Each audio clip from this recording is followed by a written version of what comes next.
আসসালামু আলাইকুম ওরহমতুল্লাহ। সমস্ত প্রশংসা মহান আল্লাহর, যিনি আসমান ও জমিন সৃষ্টি করেছেন, যিনি আমাদের সৃষ্টি করেছেন এবং মৃত্যুদান করবেন, আবার মৃত্যুর পর আবারও তিনিই আমাদের জীবিত করবেন।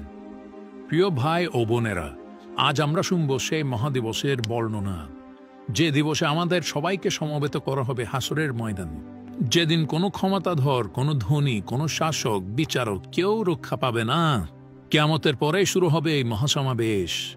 চলুন আজ জেনে নেই সেই দিনের ভয়াবহতা সম্পর্কে, কি কি ঘটবে সেই দিনে এবং সেই দিনের শাস্তি থেকে কিভাবে রক্ষা পাওয়া যাবে।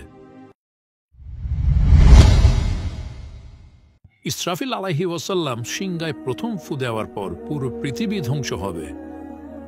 এই প্রসঙ্গে মহান আল্লাহ পবিত্র কোরআনে বলেন, যখন সিংহায় একবার ফুঁক দেওয়া হবে, পৃথিবী ও পাহাড়গুলো তুলো উড়িয়ে সমান করে ফেলা হবে। সেদিন ঘটবে প্রলয় এক ঘটনা, আকাশ ছিন্ন হয়ে দুর্বল হয়ে পড়বে। সূরা তাকবীর আয়াত 1 থেকে 3। যখন সূর্যকে মোড়ানো হবে, অর্থাৎ আলো নিভে যাবে, নক্ষত্র খসে পড়বে, পাহাড় স্থানচ্যুত হবে। সেদিন মানুষ হবে ছড়িয়ে পড়া পোকামাকড়ের মতো, আর পাহাড় হবে ধুলোর মতো উড়ন্ত তোলা। সেদিন সমুদ্র হয়ে উঠবে অগ্নিদগ্ধ, সূর্য ও চন্দ্র মিলিত হবে এবং পৃথিবীর সব জীব মারা যাবে। এরপর ইসরাফিল আলাইহি ওয়াসাল্লাম সিংহায় দ্বিতীয় ফু দিবেন। প্রথম ফু এবং দ্বিতীয় ফু এর ব্যবধান হবে 40। এই ব্যবধান হতে পারে 40 দিন, 40 মাস কিংবা 40 বছর। এর প্রকৃত দৈর্ঘ্য কোথাও স্পষ্টভাবে বর্ণিত হয়নি। দ্বিতীয় ফু দেওয়ার পর আল্লাহর আদেশে কবর থেকে উঠবে প্রতিটি মানুষ। এই প্রসঙ্গে মহান আল্লাহ পবিত্র কোরআনে বলেন, সিংহায় ফুঁক দেওয়া হবে, তখন তারা কবর থেকে দ্রুত বের হয়ে রবের দিকে ধাবিত হবে। সূরা ইয়াসিন আয়াত 51। রাসূল সাল্লাল্লাহু আলাইহি ওয়াসাল্লাম বলেছেন, তোমরা কিয়ামতের দিন নগ্ন, খালি পায়ে ও খদনা ছাড়া অবস্থায় উঠবে।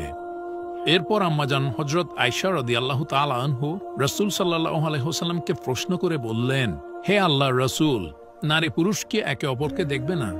এরপর রাসূল সাল্লাল্লাহু আলাইহি ওয়াসাল্লাম বললেন, হে আয়েশা, সেই দিনের ভয় এত বেশি হবে যে কারো দিকে কারো খেয়াল থাকবে না।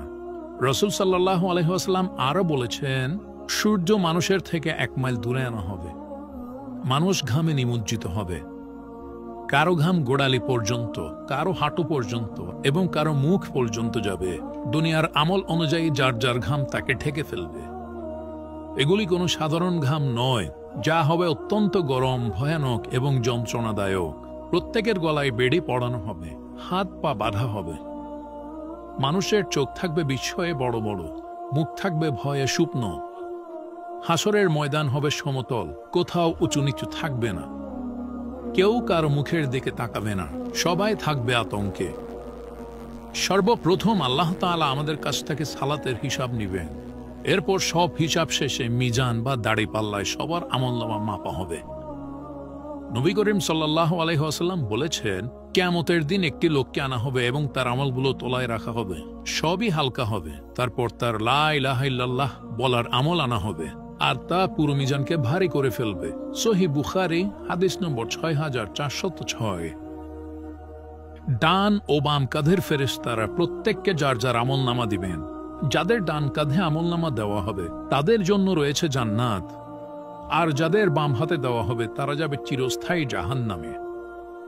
সেদিন রাসূল সাল্লাল্লাহু আলাইহি ওয়াসাল্লাম সুপারিশ করবেন তার উম্মতের জন্য, যাদের ছোট গুনাহ ছিল, যারা নামাজের ঢিলেমি করেছে, যাদের ঈমান ছিল কিন্তু দুর্বল।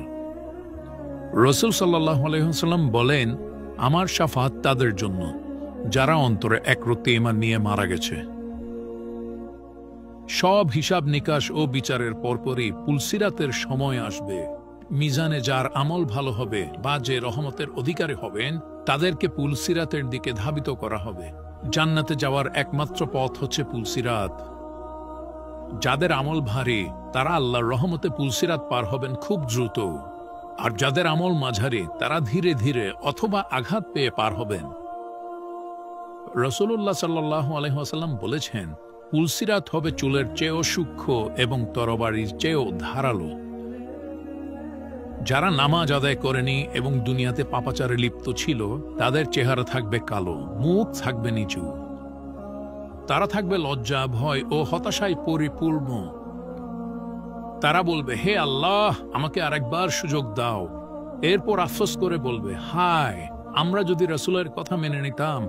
ফেরেশতারা তাদের অপমান করে পুলসিরাতের দিকে টেনে নিয়ে যাবে। এরপর তারা সিরাতের ধারের আঘাতে রক্তাক্ত হয়ে জাহান্নামে পতিত হবে।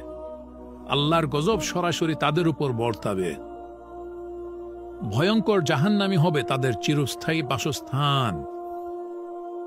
ভাই ও বোনেরা, হাসরের ময়দানের ভয়াবহতা থেকে বাঁচতে হলে ঈমানকে মজবুত করুন, নেক আমল করুন, জুলুম ও পাপ থেকে বিরত থাকুন এবং আল্লাহর কাছে তওবা করুন। আল্লাহ আমাদের সেই দিনের ভয়াবহতা থেকে রক্ষা করুক। আমিন।